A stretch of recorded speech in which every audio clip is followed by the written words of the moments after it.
mais attends, mais le carton il est énorme. Il fait presque ma taille.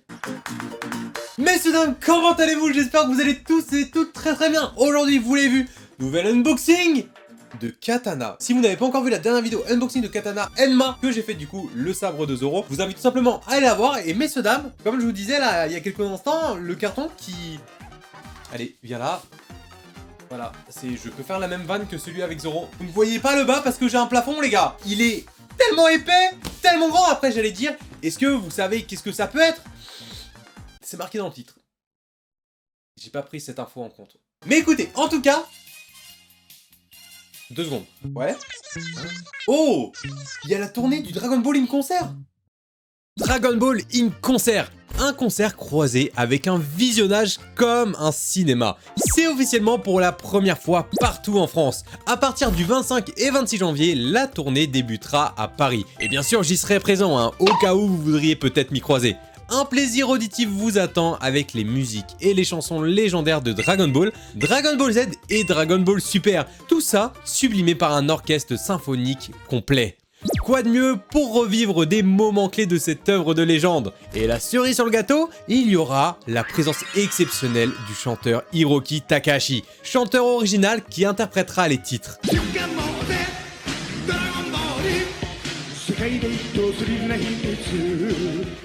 Pour tout ce qui est plus d'infos ou réservations, tout se passe en description. Et sur ce, bonne vidéo! Juste avant de commencer quoi que ce soit, merci beaucoup à Réplique Manga Ciné qui nous ont envoyé cette réplique de Mihawk, messieurs dames. Tout simplement, vous pouvez retrouver sur la plateforme tout ce qui est réplique de manga, de films, de séries. En manga, vous pourrez avoir tout ce qui est les licences de Demon Slayer, vous pourrez retrouver du Bleach, du One Piece, etc. Vous pouvez avoir plein de choses autour, même aussi du jeu vidéo si vous voulez. Et j'ai oublié de préciser que vous pouvez bénéficier de 10% avec le code Mihawk10. Et ça, c'est très loin d'être négligeable, donc merci beaucoup à Réplique Manga Ciné qui nous a envoyé ce petit Yoru de Mihawk.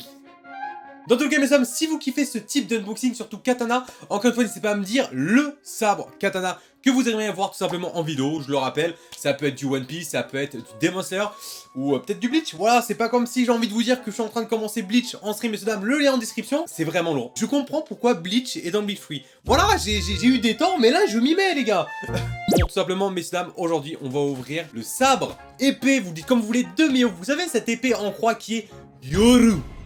Je mets un peu l'accent, tu connais. Ou plus précisément, je sais qu'il y a des gens qui l'appellent Kokuto Yoru. Tout simplement, c'est sa grande épée en forme de croix, mais dans tout le cas, on viendra un peu plus tard là-dessus, comme j'avais fait avec la vidéo de Zoro, où tout simplement, je vais vous faire un petit récap sur l'épée, parce que c'est toujours intéressant, un petit point de culture. Et sur ce, mes amis, écoutez, on perd pas plus de temps, on va voir si ça tranche. C'est faux, je vais juste chercher mes ciseaux. Ok, on a toujours une autre couche de carton, messieurs dames, la preuve que c'est bien protégé. Nous, ce qui nous intéresse, c'est là-dedans. Attention, une petite découverte. Waouh, ok, il est balèze. Messieurs, dames, bien sûr, vous aurez aussi quelques petits plans de coupe, je pense. Voici Yoru de Mihawk.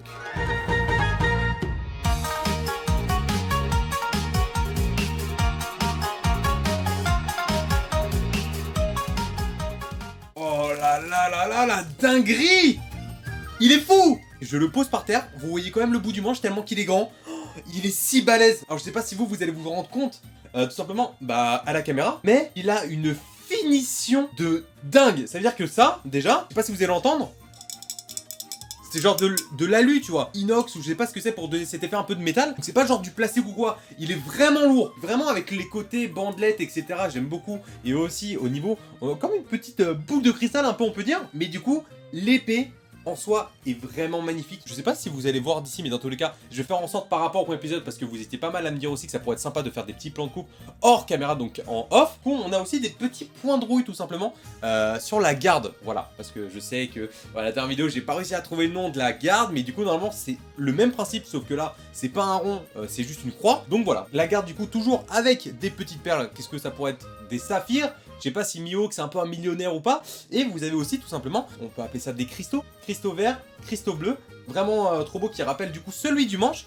Avec toujours ce côté bandelette. Voilà, pour la poigne qui fait en sorte que ça ne glisse pas. Tu sais, quand tu tranches quelqu'un, quand tu plantes là, Tout simplement, je vous montre encore une fois, avant de dégainer bien sûr messieurs dames, le petit Yoru dans toute sa splendeur. J'aime vraiment beaucoup. Et ce qui est trop bien, c'est que du coup, là on voit ici vous avez une sorte de petite attache. Je comprenais pas trop au début, mais en fait, ça, vous pouvez l'enlever pour vous l'attacher dans le dos. Parce que voilà, pour ceux qui ne savent pas, Mihawk, il a tout simplement dans le dos, sauf que je sais pas comment il l'accroche, on le voit pas avec un bandeau, je crois. Parce qu'on sait qu'il est dans son dos. Bon, bien sûr, la croix est beaucoup plus grande, hein, mais je sais que Mihawk, genre, il l'a comme ça, tu vois. Il l'a vraiment genre dans son dos, comme ça, en beaucoup plus grand. Et du coup, c'est archi stylé. Et messieurs, dames, bien sûr, comme la dernière fois, avant de dégainer, un petit point histoire sur Yoru de Mihawk. Yoru, ou souvent appelé aussi Kokuto Yoru, est un sabre qui fait partie des sabres les plus puissants du monde. Il appartient à la catégorie des 12 Saijo o Wazamono, qui sont en gros les 12 lames de premier rang. Ils sont d'une excellente qualité et ils sont la catégorie les plus élevées des Meito comme Ace de Goldie Roger, Enma de Zoro ou encore Murakomogiri de Barbe Blanche. Kokuto Yoru est un sabre noir de plus de 2 mètres de long avec une forme de crucifix qui possède une garde ornée de plusieurs pierres précieuses. Il a aussi la particularité de ne pas avoir de fourreau, donc quand Mihawk ne s'en sert pas, il l'attache dans son dos, le fixant à l'aide de lanière. Ok, attention, on est parti pour le dégainage, je sais pas comment ça s'appelle là, un dégainage frérot, d'épée, de katana, tu connais maintenant? Oh la vache! Ok! Attends, mais c'est beaucoup trop beau! Elle est beaucoup trop belle. En fait, ça rajoute vraiment quelque chose en plus. Alors pour ceux qui se demandent, ouais, peut-être ça brille, c'est huilé ou autre, c'est tout simplement, en général, pour les fourreaux, c'est un peu toujours huilé, un peu gras, etc. Pour bien, vu que c'est pas du tranchant, ça reste une réplique, que ça se mette bien tout simplement dans son étui. Voilà, tout simplement. Et du coup, la lame en soi est assez simple, vraiment. On a un ton noir avec un ton un peu plus blanchâtre, sur l'épée en tout cas. Mais moi, vraiment, ce que je remarque le plus, c'est au niveau, juste après la garde, cette petite continuité. Voilà. Ça veut dire avec les mêmes symboles, avec le côté sphère bleue, ce petit carré là, je sais pas encore une fois comment ça s'appelle malheureusement, qui est posé sur la lame, parce que quand on le voit ici, si vous voulez, c'est une surépaisseur. C'est-à-dire que vous avez le carré ici, et vous avez la lame tout simplement entre les deux. Et laissez-moi vous dire une chose, de 1, elle pèse vraiment énormément, voilà, je vais pas vous mytho encore une fois, je le répète, mais à part ça, elle est splendide. Surtout que la garde, du coup la croix, attention que je ne casse rien, elle est très épaisse. Voilà, si vous remarquez, c'est une épaisseur, en vrai, sans déconner, c'est quoi, 3-4 cm? Vous imaginez pas à quel point c'est long, alors que la lame, en soi, la lame est giga fine. C'est ça que j'aime beaucoup, c'est que on a une lame, vraiment, si vous voulez, c'est un gros contraste, parce qu'on a une lame fine et longue, et on a un manche et une garde ultra lourd et épais. Ça veut dire qu'au niveau du contraste, visuellement, on a le manche qui pèse beaucoup, alors que tout ce qui est la lame et la continuité de l'épée, ou du sabre, excusez-moi, vous pouvez me reprendre, est extrêmement fin et léger. Donc j'aime vraiment beaucoup plus cette épée. Et à part ça, bien sûr, l'étui est vraiment très cool, j'en ai pas parlé. Mais du coup, il est fait en cuir, ou en tout cas simili-cuir, bien sûr. On peut le voir au niveau de la texture, déjà, d'ici ça se voit, mais dans tout le cas, encore une fois, vous aurez des petits plans de coupe. N'hésitez pas à me noter surtout, on va dire sur 10. Combien vous donneriez? Moi, en fait, ce qui me choque vraiment, c'est ça.